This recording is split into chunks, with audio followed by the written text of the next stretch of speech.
Well, PETA are once at it again, because if you don't know anything about PETA, then I recommend you watch the documentary Your Mummy Kills Animals. And this pretty much lays out how PETA works, how PETA operates, and what a massive hypocrites they are.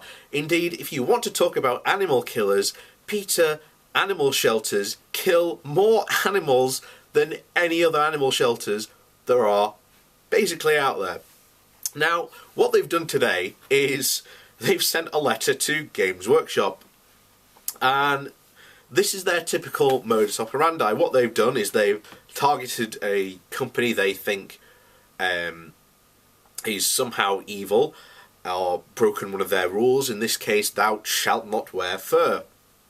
So it starts off with, "Dear Mr. Roundtree, I am writing you on behalf of the People for Ethical Treatment of Animals to ask that you consider removing fur garments from your Warhammer characters at the next opportunity.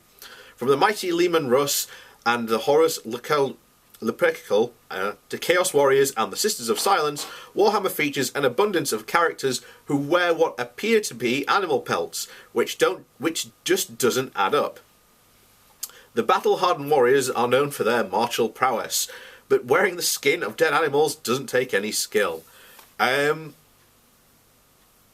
First of all, this is a fictional universe. Now, they acknowledge this. So, while we appreciate that these are fictional characters, and it's not real fur, and it is set in an incredibly brutal universe. Indeed, I'm surprised that they didn't mention the Dark Eldar, who routinely skin their enemies and wear them as cloaks. Or,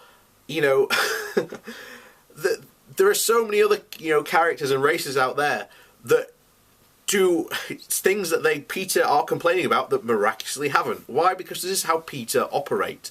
PETA operate using shock tactics, and they will do anything to try and gain attention. Indeed, you're probably going to see this article, if you're a Warhammer fan, bandied about for at least the next maybe day or so. But hey, that's how PETA get donations. They've got to, show that they're working somehow. And this is exactly what they've done. So the final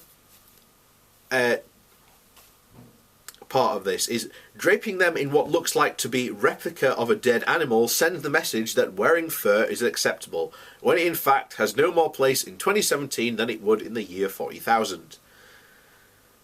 Thank you for your consideration. I look forward to hearing from you. Well, basically, they're going to get a very probably nice letter from Mr. Roundtree going, do you know anything about our universe?